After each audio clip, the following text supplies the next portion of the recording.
Thank you very much, Mr. Rashid Ranouchi, for this, I think, excellent lecture and dialogue. I hope it has helped us and helped you to understand what's going on in Tunisia. Now, to conclude this conference, we are pleased to welcome Mr. Hal Yammer from USAID, the U.S. Agency for International Development. We have been talking today, throughout the day, about what the United States can and should do to help Tunisia in its democratic transition, and also help other countries in the Arab Spring. So we are very pleased to have Mr. Hal Yammer tell us a little bit, maybe in 10 minutes or 15 at most, about what USAID is doing to help Tunisia succeed. So please join me in welcoming Mr. Hal Yammer.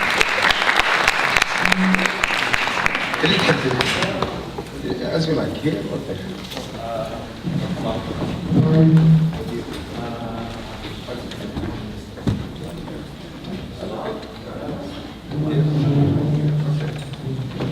We don't know, I'll stand.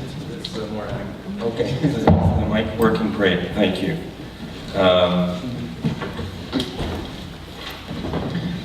Thank you, Radwan, for the kind introduction, and I realize I'm following a very distinguished panel at the end of a long day of an excellent conference, so please allow me just to share a few remarks. I'm here today to talk about how USAID has supported what we used to call the Arab Spring. It may still be spring in Tunisia. I'm not sure it's spring everywhere. But the Arab Uprisings. And, before I get into that, though, I want to say, my wife and I moved back from the Middle East to take this job in October of 2010, just before everything changed. And we moved into an apartment building directly en face from the Tunisian embassy here in Washington. And so one day I came home and my wife said to me, "What is going on out there?" There were demonstrations and flags and it was going on. And I said, I'm not sure. And I came home the next day and she said, "What is going on out there?" I said, "Aha, now I know." It took a little while to sink in, but my wife and I and our young son, who was just a few months old at the time, feel privileged to have witnessed at least the auxiliary part of the Tunisian revolution that was taking place here in Washington in front of the Tunisian embassy. And I'm pleased, today I was just at the embassy a few days ago to, continue to partner with them. But the changes that have taken place in the Arab world have dramatically impacted the work of USAID in the Middle East, and there's been a sort of unique set of circumstances in each country, and we've really done our best to respond to them. On the eve of the Arab Uprisings, USAID had missions in 7 countries in the Arab world. We did not have missions in 7 places in the Arab world. We did not have missions in Tunisia or Libya or elsewhere, and so in response to the Arab Uprisings, we've embraced doing work in those countries, as well as in and around Syria and elsewhere.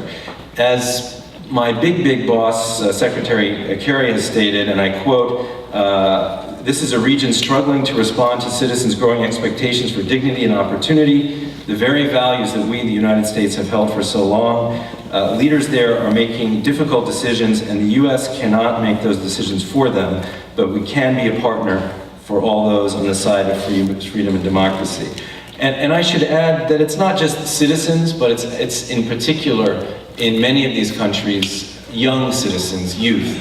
And it's the youth of the Arab world, it's the Arab baby boomers who are changing society in the Arab world, just in the way that my parents' generation here in the US, the baby boomers here, changed US society here.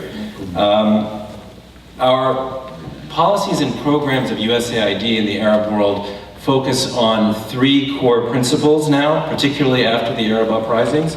First is inclusive economic growth, so that economic growth for the sake of GDP numbers is not enough. Jobs need to be shared through disparate parts of society in rural areas and among youth. Secondly is strengthening participatory democracy, and strengthening the core values of participatory democracy. And third is strengthening governance and accountability, so transparency and clarity in one's life. And I will abbreviate my remarks. As I said, let me just skip over some things here.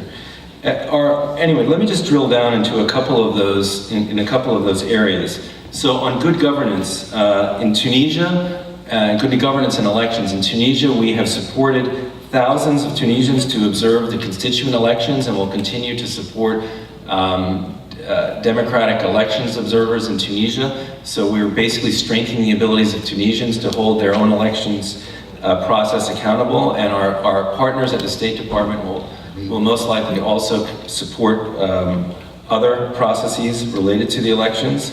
And let me go a little bit beyond Tunisia, because I think there's another interesting model. In Yemen, there is what I think is an essential national dialogue that's supposed to last 6 months, bringing together disparate elements of Yemeni society to debate and discuss the rules of the game in Yemen and the needs of Yemen in terms of electoral systems and constitutions. I personally am, through my own experiences, it's now 20 years ago, involved in the South African elections and the South African transition from apartheid to democracy, and the important role that the national dialogue played there. I'm convinced that the Yemeni process for national dialogue will yield results, and again, it includes the disparate parts of Yemeni society. But just to say that we're supporting this process, but it is a Yemeni-led process. It is not a US government-led process. So those are two examples in the democracy space. In economic growth, we're doing a range of projects across the Middle East, including spurring entrepreneurship, small business growth, and in particular, we're really trying to build a 21st century workforce where young people have the skills to succeed. Just as an example, if you look at the 2013 Doing Business report, which we pay attention to, with the lone exception of Tunisia, pretty much the entire Arab world ranks in the bottom half of those countries. In Tunisia, which ranks the highest among USAID countries at least, not including a few Gulf countries, ranks at 50 out of 185, right between Kazakhstan and Montenegro. And I just finished a briefing on this project with my team that just returned from Tunisia. We've launched a Tunisia Information Communications and Technology project, where what we're doing is strengthening the ability of small businesses to train Tunisians in the skills they need to succeed in the workforce, and also doing policy work related to the government to help change policies that will strengthen and enable job growth. Additionally, I want to swing over to another project that we've worked on, which we're working on in another transition country in the education space.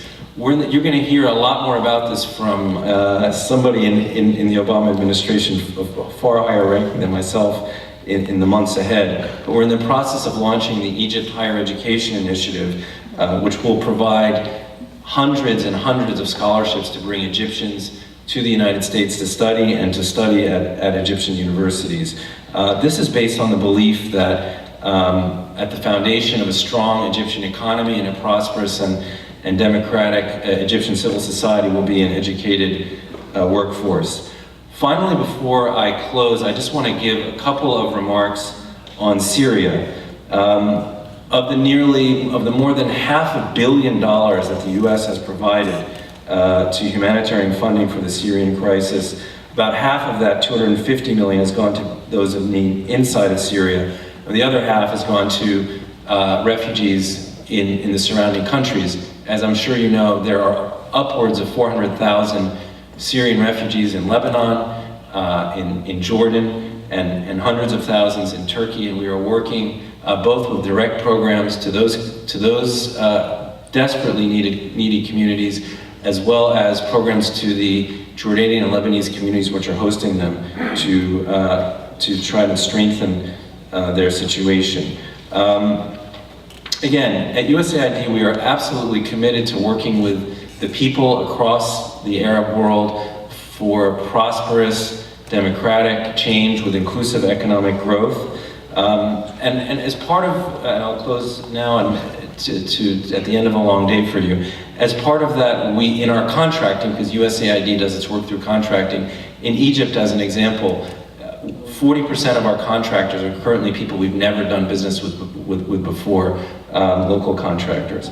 So, although I focused on some details, what I want to say is, as you know, myself, as an American of Arab origin with 2 young kids now who are 1 and 3 years old, you know, my own vision is that a decade or 2 decades from now, when my kids are hopefully, inshallah, in university, they will be able to travel the length of an Arab world that has just gone through a democratic transition and be in an Arab world not only that is prospering with the vital institutions of democracy, with inclusive economic growth, with a thriving culture, but also know that as Americans, their country, the United States, partnered with the people of the Arab world to make the Arab world that prosperous place. So that's the vision that I carry with me as I do my work, and I think it's shared with my colleagues at USAID, that our vision is to partner with the people of the Arab world so that transitions take a long time, so that in the years ahead, we can all be proud of the shining place that the Arab world takes in the international community and for its own citizens. So thank you very much for being here.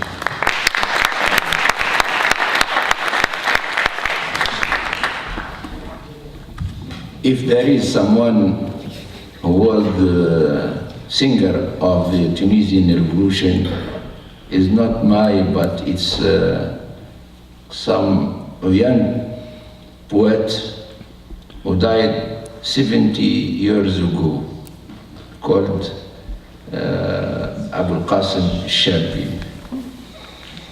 You can translate very short. Abul Qasim Shabi is a poet, a Tunisian poet, young, who died 70 years ago, a long time ago. In the age of 25. But at the age of 25, but he wrote very famous poetry that is now part of the Tunisian anthem. Probably you have heard of it. إذا الشعب يوما أراد الحياة فلا بد أن يستجيب القدر. If people one day decide to live, then destiny will surely grant them their wish. And then another poet, a small poem that he told me, asked me to translate, is fill my path with fears and darkness and thunderstorms, and spread fear and distribute death and tragedies. I will continue to walk despite that, playing the oud and music and enjoying my singing. This is also Abul Qasim Shabi. So on that beautiful note, I hope that you have enjoyed the conference. I think it has been a very rich day with a lot of very interesting thoughts and ideas and discussions. These are crucial, really historic moments in Tunisia, in Egypt, and in Libya, of course, and in the Arab world. Let us all do whatever we can to make sure that these transitions succeed for the sake of the region, for the sake of the people of the region, but also for the sake of humanity in general, and the cause of peace and prosperity and understanding between and stability and development and dignity. So let us all do whatever we can to make sure that we prove that Islam and democracy are truly compatible, and that there is no exception, even in the Arab world, that the Arab world is not an exception, and that we can build a better future for our children. So let's hope that when we meet again, inshallah, next year, we will have even better news to report from Tunisia, from Egypt, and from Libya. Thank you all very much for coming, and we hope to see you again soon, inshallah.